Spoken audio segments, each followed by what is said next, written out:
So welcome everyone to our campus town hall. We usually do this a little bit earlier, but with schedules and everything, this is when we really wanted to update you on some of the things happening at the University of Calgary, talk specifically about the budget and a few of the go-forward plans. So again, great you could be here. Before I get started, I just want to have a brief safety moment. The exits are the two in the back and the two in the side, and the muster point for Science Building is over in the Professional Faculties Building food court. That's where the Tim Hortons is, in the Professional Faculties Building. But we have some campus security here, so we're in good hands if we are in an emergency, which I don't anticipate. So I wanted to start just giving you some high-level updates and also then pass on to Linda Dalgety, our Vice President, Finance and Services, and then over to Drew Marshall, our Provost, and then Linda's going to wind up, and then we'll open it up to questions. And as the President, I get to delegate all the questions to ELT members, especially if they're tough ones. They're all sitting in the front row here. But I want to start by saying that we are in a very good place at the University of Calgary. There's a lot of turbulence out there right now. There's a lot of uncertainty, both provincially. You read about pipelines and other issues. You see federally what's happening. You see what's happening globally. But we want to focus on what we can control here at the University of Calgary. And I think if you look at our journey and where we are today, we are in a position of strength. Not to say we don't have our issues, and there's lots of them. I'm sure we'll have some great questions. But we have been, I think, tremendously aligned as a community, and that's being recognized, and I think we're being rewarded for it as well. So I want to say thank you to everyone for the hard work that you have put in, not just day in and day out, year in and year out, to make this university truly great on the national and international stage. It was just less than a year ago that we launched our Energized Eyes High strategy, and that is setting us up for the next 5 years. We called that evolution and not revolution. We didn't change drastically where we're going and what we're trying to achieve, but we did make some tweaks and changes to reflect the environment that we're in, and frankly, what is expected of us as the University of Calgary. We're not just a major employer in this city, we're a major driver of the economy, as well as a huge contributor to the social fabric of what makes this a great place to live, work, and play. So I wanted to just let you know, I'm going to give a few highlights. I'm going to talk a little bit about the MacKimmie Complex, talk about Giving Day, great success, and then again hand it over. I'll talk about the provincial and federal updates, and then over to Linda and Drew before we wind up for Q&A. So again, a few snippets of some of the good things that have happened. So following on, of course, our Energized Eyes High strategy, which really sets some goalposts as to where we want to go as an institution. Ed and Drew led the process, again with great consultation on campus, to develop a refresh of the academic and research plans, which were formally approved in January of this year. So we're set up not only at the strategic level, but certainly the roadmaps and at the operational level to set priorities and to frankly get down to business of what we want to do over the next 5+ years. But through that, we've seen a number of successes. We saw during the last several months a significant investment of $4.7 million in our veterinary medicine program that is allowing the school to increase its intake of students by 20 each year. We've seen, of course, not just the launch, but the start of the implementation of our first Indigenous strategy in Tapatope. And we will have Michael Hart starting as our inaugural Vice Provost Indigenous Engagement on June 1st, so in a few short weeks. And I know he's already very active in communications with campus. We have seen the development and launch of some new certificate programs in the Faculty of Science, and I think a great response to some of the demand out there for reskilling, upgrading, call it what you want, but in areas such as data analytics and network security and other areas to really ensure that we are providing the right kind of talent to our community with the right level of skills. And that's a big issue. Particularly right now, the City of Calgary is developing a new economic strategy, and one of the key issues that we're talking about around the table is talent. And you can imagine they look to us, to the University of Calgary, to be a huge driver. We've had some great celebrations. We had, again, record-setting United Way campaign, and that is a way that we give back to the community around us who's given so much to us. We had a great year in fundraising, so we set a target each year at the university from April 1st to March 31st to raise funds as part of our campaign. We were pretty ambitious this year, and you know Calgary's been in a little bit of a downturn, so we set a high bar for what we thought the community may invest in us, and we exceeded that. We had $152 million from the community invested in the University of Calgary over the last year. That's the second highest number in our history. Tremendous. And that allows us to do things like the Hunter Hub and other projects, research, student experience, scholarships, you name it. That contributes to our overall campaign. You know we have a $1.3 billion campaign. We are literally this close to $1 billion. It's the third largest campaign in Canadian university history. Again, when we see the community investing in us, it is a huge vote of confidence in what you are doing. What you are doing in terms of contributing to our student experience, to research and scholarship, and how that is having impact in our communities near and far.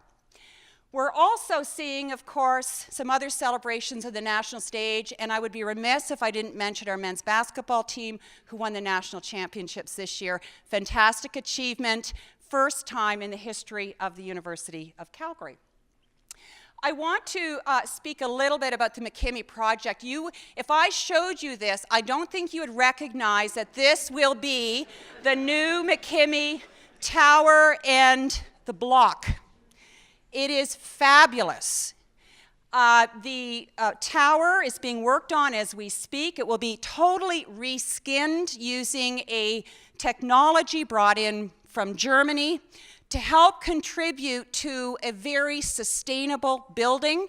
We are aiming for what we call a net zero building.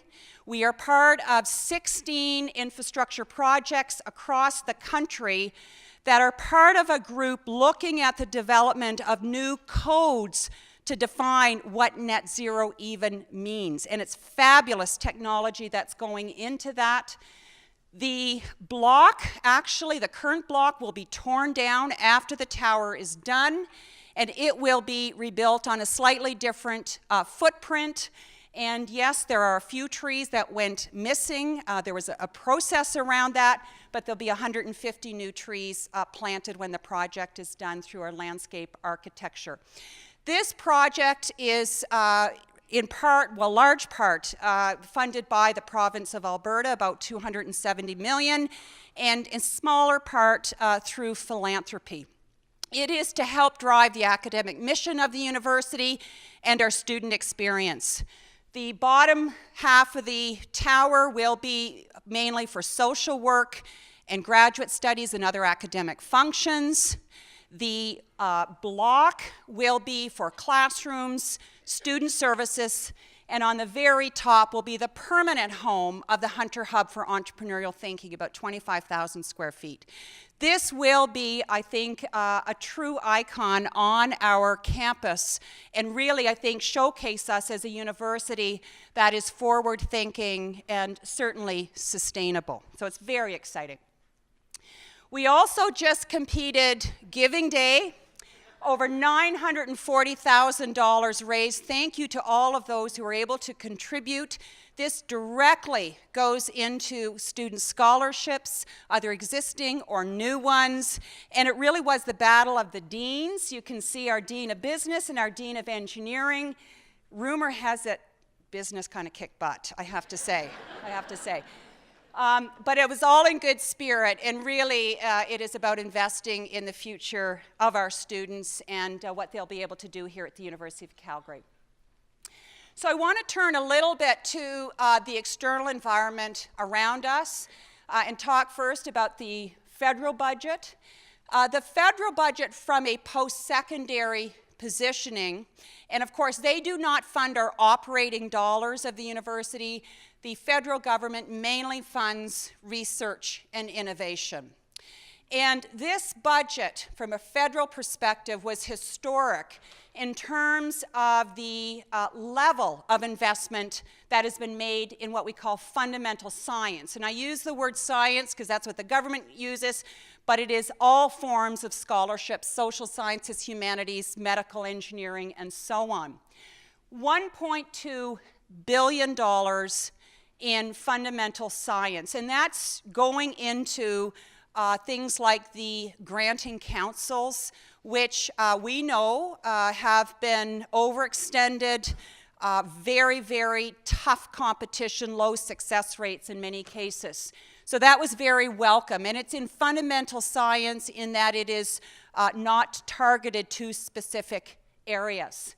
We have seen a major investment in the Canada Foundation for Innovation, which of course is for research infrastructure, very important, which will provide certainty and sustainability to the CFI for the years to come. We have seen an investment in new Canada Research Chairs, again, that will be rolled out, and a particular focus on early early academics, so early career folks, because that was deemed an area that did not have sufficient support in the benchmarking. A major boost in the Indigenous area. And at the bottom here, we talk about EDI, equity, diversity, and inclusion. That is very important to this federal government. It's very important to us. And that is a lens by which all of these other investments will be viewed to ensure that those are taken into account in the allocation and impact of those resources. So really, from a federal perspective, an historic budget. I was in Ottawa yesterday meeting with the folks in finance, and on behalf of not just the University of Calgary, but our sector, thanking the government for this event. It was really a groundswell of people across disciplines, across the country, making the case based on the Naylor report, which really had all the benchmarking, all the data, all the evidence to show that this was needed to ensure Canada kept pace with its peer countries. On the provincial front, I think the name of the game is stable and predictable funding. Those have been the words of the government year in and year out, and we were fortunate this year to have a 2% increase in what we call our Campus Alberta grant. You'll hear a little bit more about that later. The government has continued to freeze tuition, but what it's done is backfilled or given the system the funding we would have received through a tuition increase. They've given us the dollars directly. So they've kept us whole, so to speak, with their additional investment to backfill that tuition freeze. We have seen a $50 million investment, so 43 in new spaces, 7 in scholarships for what the government's calling tech talent. This is important. I think it was recognized during the Amazon HQ2 process that Calgary particularly, but I'll say Alberta, does not have the current capacity to draw companies like Amazon here who are looking to scale up to 50,000 people without additional investments in post-secondaries to generate the type of talent that these companies will need to make a case to come and locate or expand in our city. So we are working with the government as we speak on submissions to access some of those funds.